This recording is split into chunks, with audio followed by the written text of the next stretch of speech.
To repay a childhood debt, I hid my real identity and married Daniel Carter, the lead technical engineer at Steel River Manufacturing. Everyone in the factory saw him as hardworking and humble, a man who rose from nothing. What they didn't know was that his humility came with a calculating smile and a silent expectation to be rescued. I played the perfect wife. I cooked, cleaned, translated technical documents late into the night, took care of his aging mother, and quietly funded the very building we were about to move into. A year after our wedding, Daniel came home tossing me a key like it meant nothing. "You've worked hard. Enjoy the new place," he said, not even looking at me. That key felt ice cold in my palm. I knew the countdown had begun. 10 days left before the promise I made to repay the Carter family's help in my childhood was fulfilled. I should have walked away right then. But I wanted to see for myself how far he'd go. So I carried a rag and a bucket the next day, ready to clean what I thought would be our new home. I didn't even make it past the 3rd floor. Jessica Carter, his little sister, stood there like a bouncer outside a club she didn't belong to, arms crossed, flanked by a few mean-looking factory girls. "A country girl like you wants to move into a new building? You actually think you're the lady of the house?" she sneered. "Daniel's heart belongs to Vanessa. Always has. That apartment was meant for her, not you. Hand over the key and go back to where you came from." The hallway filled with whispers. Neighbors peeked out their doors like it was a free soap opera. I leaned casually against the doorframe, letting her finish her performance. She thought my silence meant fear, so she kept going, louder this time, so everyone could hear. "You're not even from here. You're just some fake trying to replace Sister Vanessa." I laughed. "If Daniel wants a love triangle, fine. You can play the rabid dog role, I guess. Since you and your brother are so close, why don't you both move in with Vanessa into one of those old apartment blocks? See how far your brother gets without this new house he didn't even pay for." Her face went pale, then red, then back to white. I didn't flinch. Then the phone rang inside the apartment. I answered. It wasn't Daniel, it was Vanessa's voice. "Daniel, you need to sign this form, click." He hung up. A few minutes later, he called back, pretending like nothing happened. "Jess is young. She didn't mean what she said. Don't make a scene. Come back, okay?" I stared at the receiver. Jessica is literally 1 year younger than me. She screamed insults at me in public, and his first reaction was to tell me not to be embarrassing. Vanessa, the oh-so-innocent secretary, somehow called his private line when all factory documents should go through proper channels. I hung up on him. Didn't even bother arguing. Instead, I looked Jessica dead in the eye and said, "Tell your brother to call me back. If he doesn't, I'll walk into the factory broadcasting room and tell the entire staff exactly what happened here today." That got his attention real fast. When he finally called, Daniel was pissed. "Claire, what do you want from me?" I didn't raise my voice. "I want Jessica to apologize to me. Door to door. In front of the neighbors she humiliated me in front of." He scoffed. "Come on. She's unmarried. If she publicly admits wrongdoing, who's gonna marry her?" That told me everything I needed to know. He wasn't there to make things right. He just wanted me to forget it ever happened. "You're not asking her to apologize," I said coldly. "You're asking me to pretend I wasn't publicly insulted. I just wanted to see what mattered more to your sister's pride or your wife's dignity. Now I know."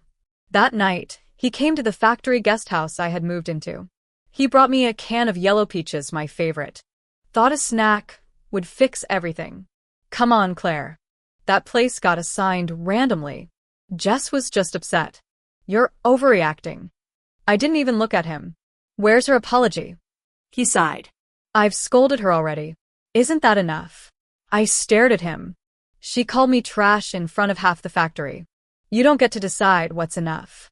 Then came the real reason he was there. "Vanessa's mom is sick. Kidney failure. She needs money. That house would help. You come from a well-off family. Maybe you could give it up? Voluntarily tell the factory you don't want it, so I can reapply and get it reassigned to her. It's the right thing to do." He said it like it was logic. "Like charity." I asked, "You want me to give up a house my family donated, so your ex can sell it to pay her mom's fake medical bills?" He winced but didn't deny it. "It's a favor," he said. "Her family was wronged when we broke up. I just want to help now that I can." I smiled and stood up. Then go help her. Be the hero she needs. I'm out. I shoved the canned peaches into his hands, grabbed my suitcase, and walked out the door without looking back. Let them enjoy the apartment. Let the Carter siblings and the sad ex-girlfriend cuddle together in a fake love triangle inside a house they didn't earn. I had 10 days left before my debt was paid in full. I intended to finish those 10 days on my terms, not theirs. After walking out of that apartment with nothing but my suitcase and self-respect, I checked into a small room at the Steel River guest house. It was quiet, clean, and far away from Daniel Carter and the mess he created. I sat by the window, flipping through my translation notes for a technical manual I was editing, but I couldn't focus. 1 hour passed. 2. No one showed up. Around dinner time, a soft knock landed on the door. I opened it to find Daniel standing there with a net bag in one hand and his exhausted face trying to force a smile. "Claire," he said like nothing had happened, "I brought you your favorite, canned peaches." He stepped inside uninvited and placed the can on the table like it was some kind of peace offering. I stayed silent, still seated by my notes, not even looking at him. "Why are you staying here?" he asked, eyes darting toward my luggage. "You should come home." I crossed my arms and calmly replied, "I'm waiting for Jessica to come apologize." He sighed, like I was the unreasonable one. I already gave her a serious talking to. I didn't flinch. I asked for public apology. Door to door. In front of the neighbors she humiliated me in front of. Daniel's face twitched. "She's an unmarried girl, Claire. You make her do that, who's going to want to marry her later? Think about her future." I stared at him. So my dignity's disposable, but her reputation is sacred? He reached across the table, tried to grab my hand, but I pulled back. "This isn't helping either of us," he said, exasperated. "Let's just smooth things over and move on. People are already gossiping. If this escalates, it's only going to hurt you too. They'll say you're petty, jealous, can't even tolerate your own sister-in-law." I narrowed my eyes. "That's exactly what you think, isn't it? That I'm making a big deal out of nothing. Tell me the truth, Daniel. Do you even understand why I want that apology?" He stayed silent. So, I continued. "It's not about Jessica. It's about you. I wanted to see if you'd stand up for your wife. And now I know." I got up to pour some water, just as he followed behind me, voice dropping to a murmur like he was about to confess some noble burden. "Claire Vanessa's mom, she has kidney failure. She needs money. If she sells the house, it'll help cover the treatment. And you from the city, from a better background, you don't really need the place." I turned to look at him, slowly, my voice razor sharp. "So you're asking me to give her the house? The house my family donated? You want me to pretend I never wanted it and voluntarily give it up so you can transfer it to your ex-girlfriend who's been clinging to your sleeve since day one?" He flinched, then said carefully, "It wouldn't be from me. The application would show that you didn't like the apartment. That way I can apply again, get it assigned to her without suspicion. Think of it as doing her a favor. Think of it as being the bigger person." I laughed out loud. "Oh, I see now. So this whole thing is just one big favor exchange.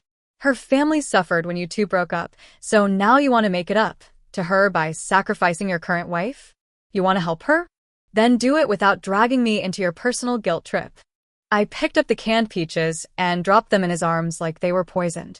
"Here, take your sweet little offering and go be her knight in shining armor. Just don't ask me to play the humble, selfless wife while you betray me to my face."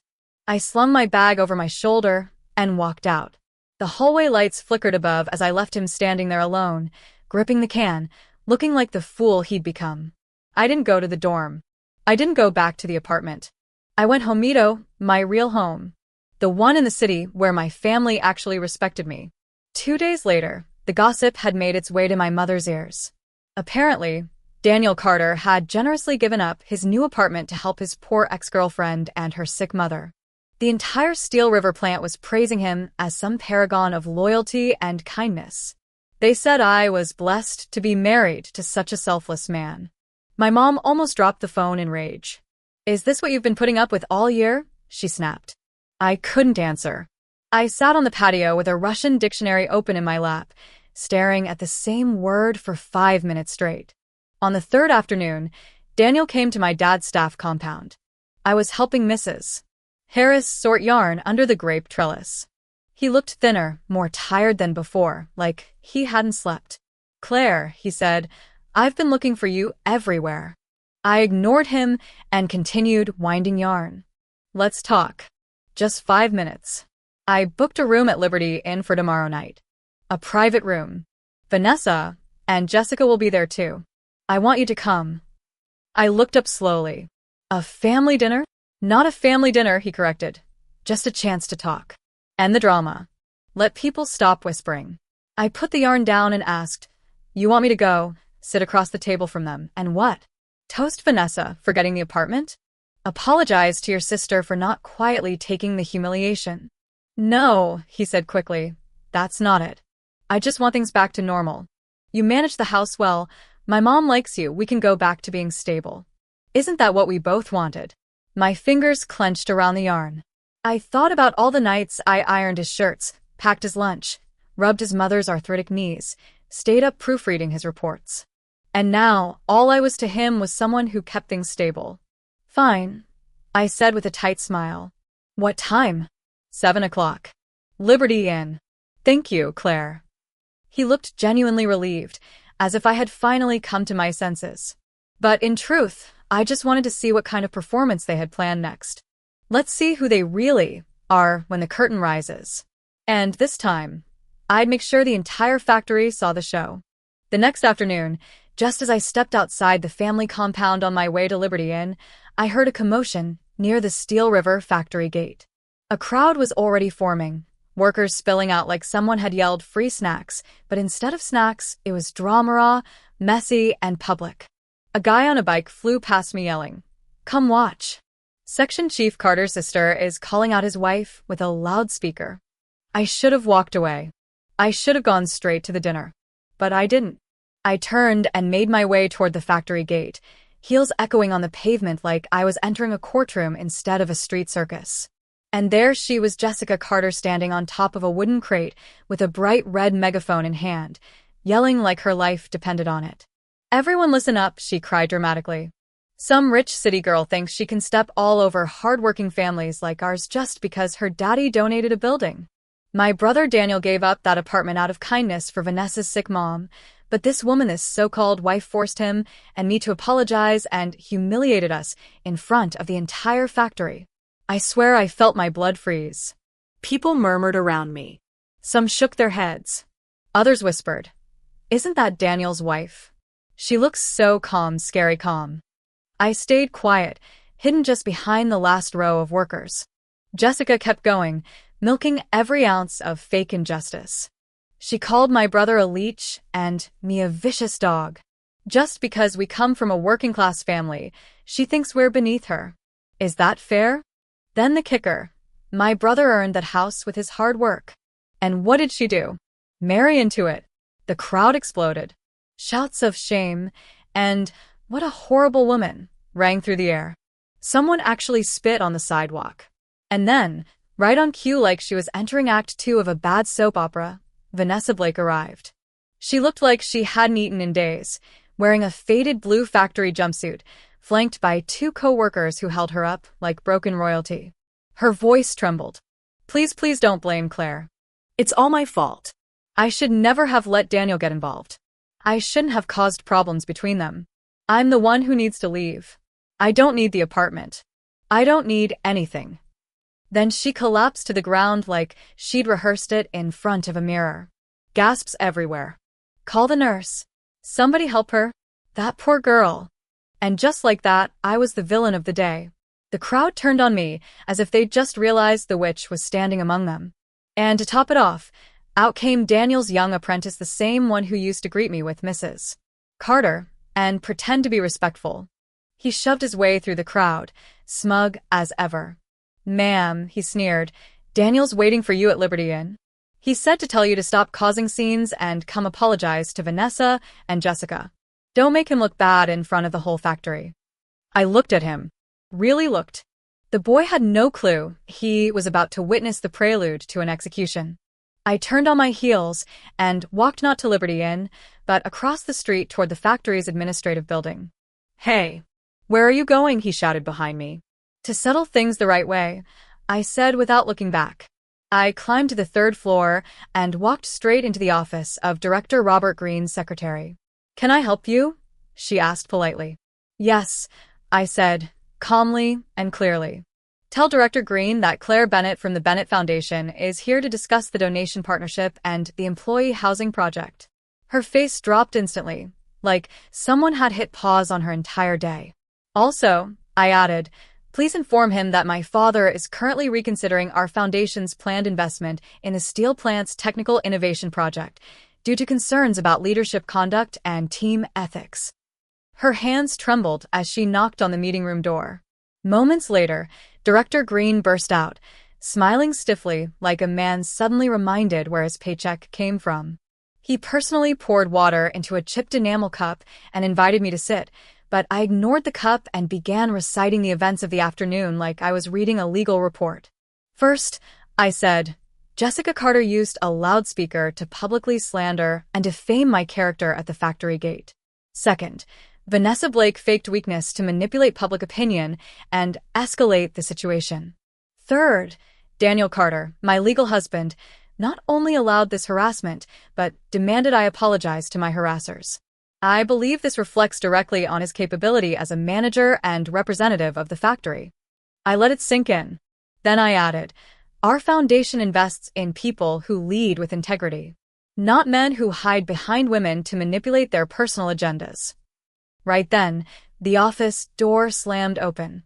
Daniel's apprentice had arrived, still puffed up with importance until he saw me seated at the desk with Director Greene standing nervously beside me. The color drained from his face. I turned to him slowly, voice colder than ice. "Go back and tell Daniel Carter, enjoy his dinner. But he, his charming sister, and his heartbroken ex-girlfriend better report to this office immediately."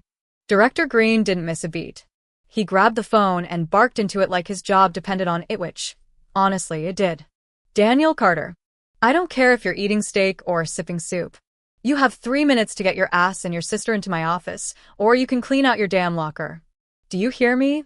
On the other end, someone stammered a response, but Director Greene had already slammed the phone down. Silence. Then I stood up, walked to the window, and looked out over the courtyard below where workers were leaving their shifts. "By the way," I said, not turning around, "that housing donation? Just the appetizer. My father mentioned the steel plant's elementary school renovation project is looking for new partners. I wonder if your team still qualifies." That was when the door burst open again. Daniel, Jessica, Vanessa, all looking like they'd just been yanked out of a funeral. Daniel's forehead glistened with sweat, Jessica looked pale, and Vanessa, the star of the pity party, was practically leaning on the doorframe for support. Daniel rushed to my side, fake concern painted all over his face. "Claire, let's go home. Let's not air out our family stuff in front of outsiders." I pulled my wrist back from his grasp. "Director Greene," I said firmly, "I didn't realize family affairs could override factory policy and public slander." The director's face darkened. He slammed the table so hard his cup rattled. "Daniel Carter, this is not a family matter. This is a public disturbance and a stain on this factory's reputation. Don't you dare insult my intelligence again." Daniel went white as chalk. Then, in a desperate attempt to show repentance, he turned around and slapped Jessica so hard the sound echoed. "Apologize to Claire," he shouted. "Now." But I didn't flinch. I didn't want her tears. I didn't want her shame. I walked to the desk, calmly poured myself a fresh cup of hot water, and said in a tone that made the air drop 5 degrees, "I don't want a private apology. I want her to go to the factory broadcast room and read a written statement. Line by line. Word for word. Every lie she shouted today she's going to take back. Publicly." Jessica's jaw dropped open like a cartoon. Vanessa tried to intervene, reaching forward with watery eyes. "Claire, she didn't mean it. She's still young. Please don't ruin her future." I looked at her like she was transparent. "Secretary Blake, you said this house had nothing to do with you. So tell me, in what capacity are you speaking now? Are you Jessica's legal guardian? Her attorney? Or just her accomplice?" Her face went ghost pale.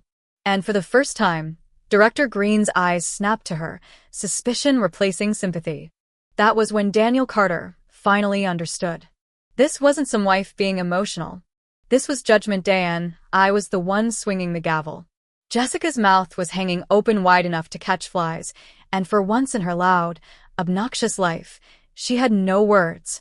Vanessa stood frozen, her hand half raised, lips slightly parted like she couldn't believe I'd spoken to her like that. Director Green looked from one to the other, the weight of my words still thick in the room. No one moved. No one breathed. I took a sip of water like I had all the time in the world, then slowly looked at Jessica. "I'm waiting." That was when Director Green turned his fiery glare toward her. "You heard Miss Bennett. This isn't a suggestion, it's a directive. And if you want to keep your brother employed, I'd start walking toward the broadcast room right now." Jessica blinked, then visibly deflated. Her shoulders slumped, her pride cracked in half, and she followed a staff member out with her head low like a defeated soldier being marched to the front lines. 10 minutes later, her voice rang through every single speaker in the factory, shaky and nasal and oh so pitiful. "I'm Jessica Carter. I made false accusations against Miss Claire Bennett, my legal sister-in-law. I lied, exaggerated, and caused public disorder. I regret my actions and deeply apologize." Her voice cracked halfway through, and you could practically hear her sniffling. The factory paused.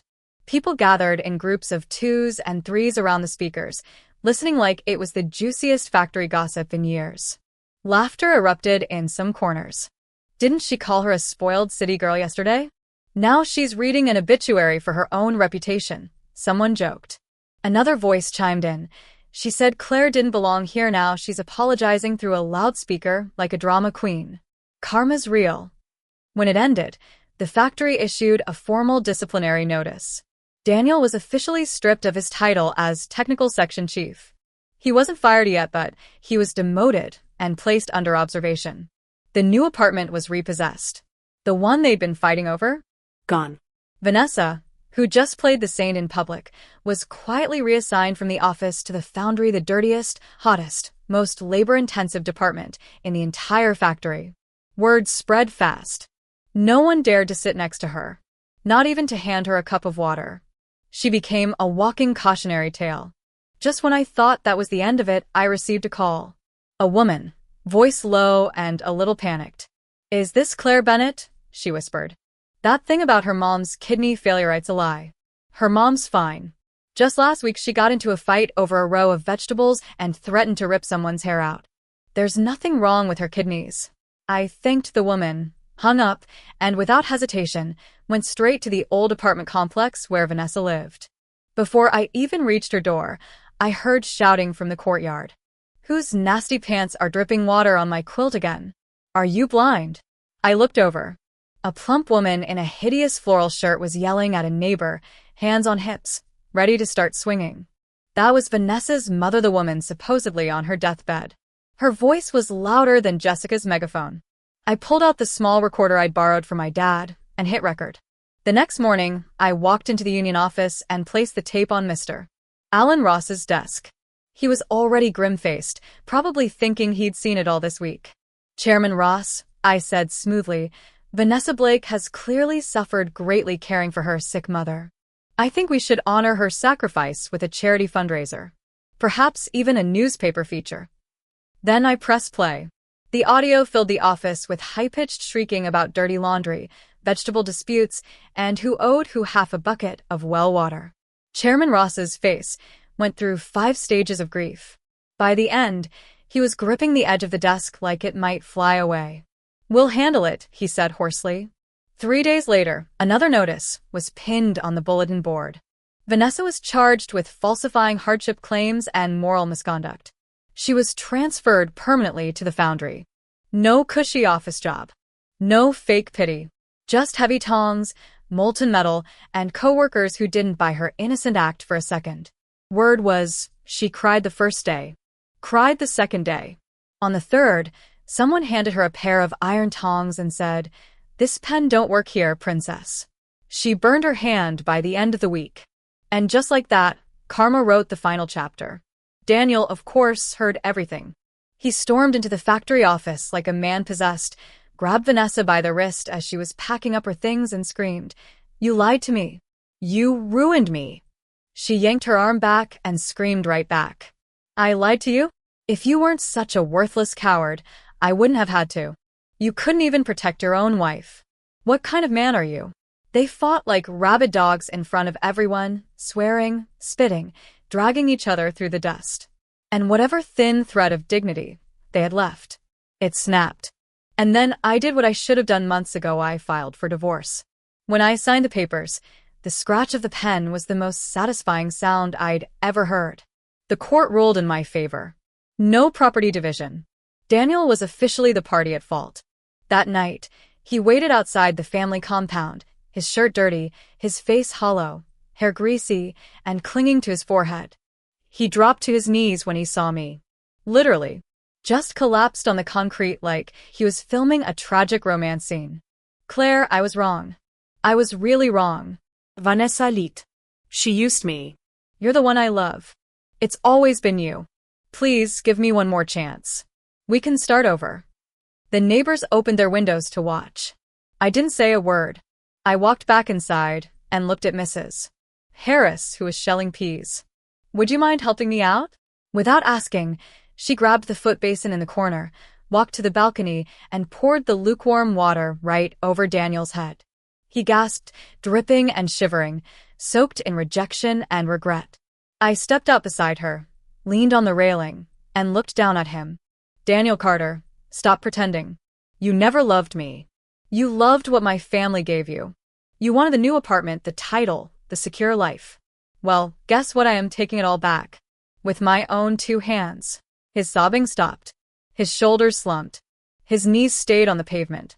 But I didn't care. This wasn't about him anymore. It never was. The next morning, I thought the drama had finally ended, but Daniel's mother had other plans. She showed up from their rural hometown like a tornado wrapped in polyester and fury, stormed into our residential yard, and threw herself on the ground screaming like I'd committed murder. You heartless witch. You climbed the social ladder, and now you think you're too good for us hardworking folk. You're a barren hen, a curse on my son's life, she yelled, rolling on the pavement and slapping her thighs as more and more neighbors came out to watch. She wailed and sobbed, clutching the air like some tragic opera villain, dragging my name through the dirt in every direction. I didn't even go downstairs. I calmly dialed the local police department and said, "There's a woman disrupting public order at the compound gate and disturbing the peace of residents. Please send someone." When the officers arrived, the old woman who had just been convulsing like she was being exorcised suddenly went limp. After a firm warning and a few polite but stern words from the officers, she let Daniel help her up, tail between her legs. Not even a parting curse. Just shame and retreat. Later that day, my dad called. He didn't say much, just one firm sentence. My daughter was wronged. I'll take care of the rest. And he did. 3 days later, a sealed disciplinary document stamped with bright red ink landed directly on the desk of Director Green. It came from Steel River's parent company, a higher office that didn't waste time on pleasantries. The tone was cutting and decisive. Daniel Carter had damaged the factory's public image, created personnel instability, and put ongoing partnerships at risk. Effective immediately, he was expelled. That was the final nail in the coffin. His coveted iron rice bowl, the stable, respected lifelong job shattered into dust. No one could save him now. His mother didn't cry or scream anymore. She slapped him hard across the face when they got home, so hard the neighbors heard it echo. You idiot! I told you to sweet-talk her, not lose your job. Daniel didn't fight back. He just sat there like a ghost in a stained shirt. He tried reaching out to his old friends, his co-workers, the factory network he once thought respected him, but they were suddenly too busy, or just didn't answer his calls. In the end, the only job he could get was at the dock. He carried sacks on his shoulders, sweating under the summer sun with a group of manual laborers he used to pretend didn't exist. He had become invisible, irrelevant. Meanwhile, Jessica's life hit the same brick wall. After her infamous factory broadcast, she was the butt of every joke. No matter where she went, someone would point, someone would whisper.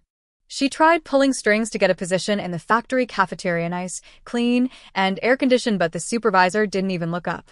We need people who work hard, not people who shout loud.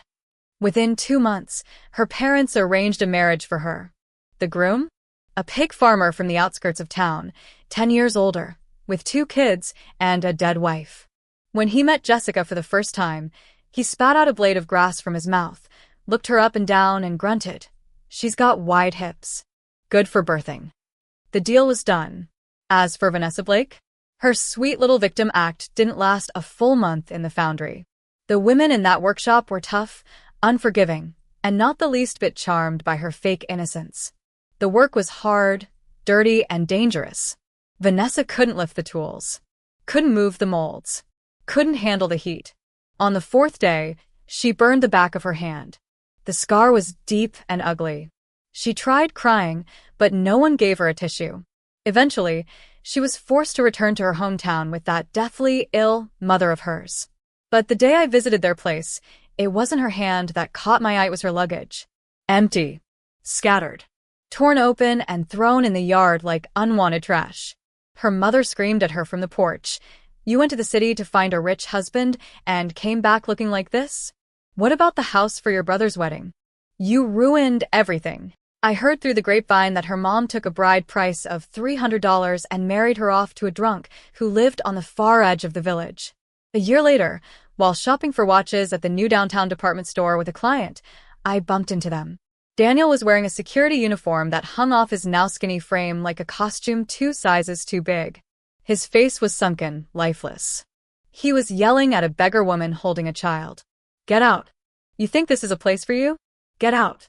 The woman raised her head, slow and hollow. Her hair was dry, her clothes were stained, and the back of her hand still had that jagged burn mark. It was Vanessa. Our eyes met. There was no anger, no recognition, just the dead-eyed stare of people who had lost everything they thought they were entitled to.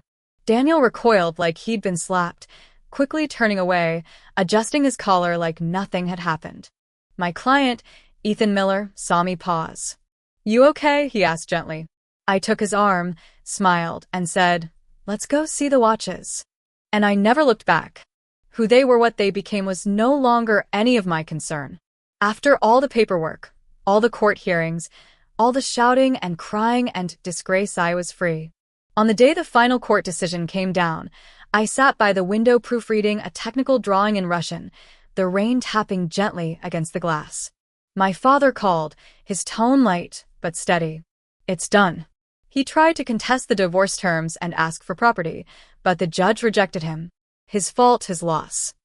I nodded, circled a line of text with my red pen, and said softly, Thanks, Dad. By the way, he added, there's a project in Moscow. You could take a break. Reset. But I didn't want to escape. I didn't want to run away. I wanted to build something for myself, from scratch, with no apologies and no shadows. I used my language skills, my professional background, and my family connections to open a technology consulting firm specializing in cross-border projects between U.S. and Russian industries. The office wasn't big, but it was bright. Every client, every contract, every word I handled personally. I was busy, but I was alive. And for the first time, everything I had was mine, not borrowed, not tied to someone else's name. 6 months later, Steel River's technical overhaul project succeeded beyond expectations. Director Green, now proudly promoted to deputy director, held a celebratory banquet and insisted I come. I didn't want to, but I went. For closure. For a final toast. That night, Deputy Director Green was glowing. MS. Bennett, he said, holding his wine glass with shaking hands. Everything we've accomplished, it started with your guidance. I must toast to you. I smiled politely, raised my teacup, and clinked it with his glass. Let me introduce someone, he added excitedly. This is Ethan Miller, our lead engineer from Germany, a major contributor to the project. Ethan stepped forward, tall, calm, the same client who had stood beside me that day in the store. His handshake was warm, steady. I've read all the materials you translated. They were brilliant. I chuckled. You made them come alive with your work. I just turned words into structure. You turned them into something real. And just like that, something began. Something not born out of obligation, or manipulation, or guilt. Something slow, steady, and real. After that night at the banquet, Ethan started showing up more often, not in grand gestures or dramatic declarations, but in quiet, consistent ways that somehow meant more. One morning, he showed up outside my office with a box of still warm egg tarts from the French bakery down the street. "I was just passing by," he said with a small smile, even though it was clearly out of his way. Another time, I found 2 tickets to a classical concert in my inbox. Knew nothing about symphonies, but when I asked if he wanted to come with me, he just said, "Sure. I like learning new things." He never asked about my past. Never pried into the wreckage I had climbed out of. But when I worked late, he would quietly pull up outside my office building, wait under the street lamp with a travel mug in hand, and drive me home without saying a word unless I wanted to talk. With him, I didn't feel like I had to perform or prove anything. He looked at me like I was already enough. And that feeling, the quiet certainty of being seen, not for what I could give, not for who I was connected to, but for me, was something I never even knew I needed. After a year of getting to know each other, of late-night walks and shared playlists and long conversations about absolutely everything and nothing at all, he brought me to see a house by the river. It had floor-to-ceiling windows, a wall full of bookshelves, and sunlight that poured in like warmth had a shape. He held out a set of brass keys and placed them gently into my palm. "Claire," he said softly, "I don't know what you've been through, and I'm not asking. I just want you to know this place, it's yours. Not out of gratitude, not out of guilt, not because of some favor owed. No games, no ghostly exes, no jealous siblings or fake sob stories. Just you. You're the only one I want living here. The only one I want building something with." The weight of the keys was surprisingly warm. I looked up at him, into those steady eyes that never flinched or flickered when faced with my silence or scars, and I realized something I hadn't dared to before. This wasn't about replacing the past. It was about choosing a future. Not running from the shadows, but stepping fully into the light I had fought so hard to claim. And standing there in that sun-drenched living room, I finally understood. I had never owed anyone anything. Not Daniel. Not his sister. Not Vanessa. Not even my childhood promise. Repaying a favor doesn't mean breaking yourself in half to carry someone else's illusion. The best way to honor kindness from the past is to refuse to live small in the present. To live brightly, boldly, and without apology. To build a life so radiant, so rooted in self-worth, that no one can twist your light into leverage again.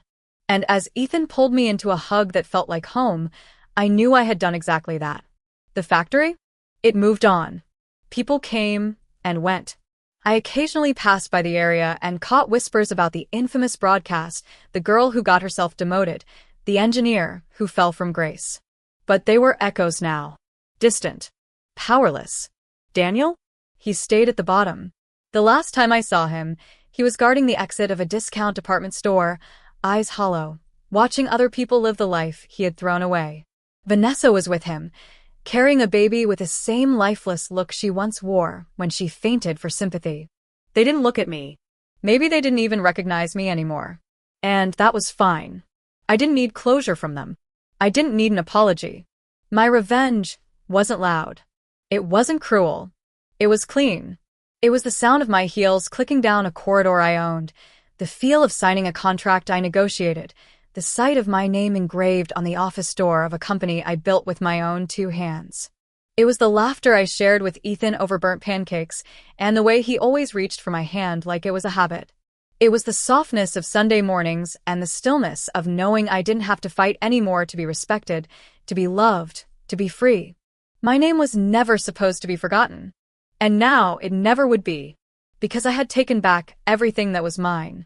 My dignity. My future. My voice.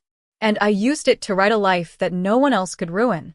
I didn't rise from the ashes. I torched the whole narrative and built something better in its place. So if you ever find yourself handing over your worth for the sake of someone else's comfort, remember this. The people who truly see your light will never ask you to dim it. They'll build windows to let it in. They'll hand you the keys not to their cage, but to a home that feels like peace. And when that moment comes, don't hesitate. Take it. Live it. You've earned it. And if no one's told you lately, you deserve all of it.